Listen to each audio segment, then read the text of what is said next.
قبضہ قدرت میں میری جان ہے.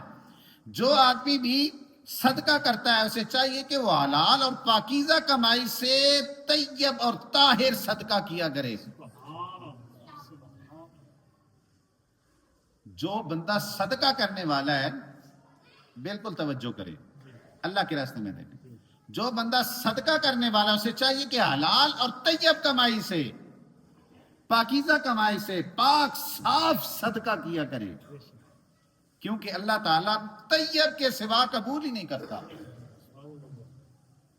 کیونکہ اللہ تعالیٰ طیب صدقے کے علاوہ قبول ہی نہیں فرماتا، اور نہ ہی آسمان کی طرف پاکیزہ صدقے کے سوا کوئی اور چیز جاتی ہے. پاکیزہ صدقہ ہوگا تو اللہ کے ہاں جائے گا، ورنہ نہیں جائے گا. اور دینے والا اسے صحیح حقدار کو دیتا ہے تو بالیقین وہ اسے دست رحمان میں دیتا ہے.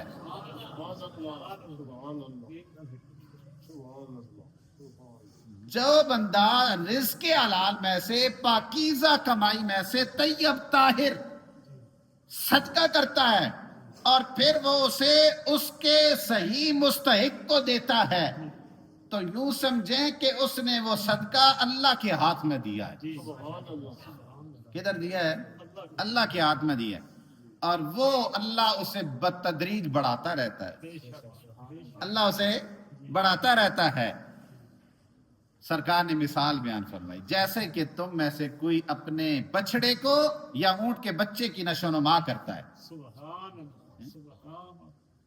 اس طریقے سے جس طرح بچہ بڑھتا رہتا ہے نا، اللہ اس صدقے کو بڑھاتا رہتا ہے، یہاں تک کہ کیا ہوتا ہے کہ ایک لقمہ یا ایک کھجور قیامت کے دن ایک عظیم پہاڑ کی مثل ہوگا. ایک کھجور صدقہ کی ہے، کیا بات. صدقہ کر کے آپ بھول گئے، رحمان کے ہاتھ میں دے دیا، پھر کیا ہوا؟ رحمان اس کی پرورش کرتا رہا. قیامت کا دن آئے گا، وہ ایک کھجور نہیں ہوگی، وہ پہاڑ ہوگا، وہ پہاڑ ہوگا.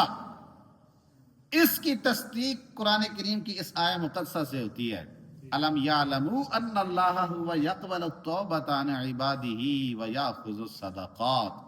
کیا وہ یہ نہیں جانتے کہ اللہ تعالیٰ اپنے بندوں کی توبہ کو قبول فرما لیتا ہے اور وہ صدقات لیتا ہے. اللہ صدقات لیتا ہے. اچھا، اس کا مطلب یہ نہیں کہ اللہ محتاج ہے تو اللہ صدقات دیتا ہے. اللہ اپنے لیے نہیں لیتا، اللہ اپنے لیے صدقات نہیں لیتا.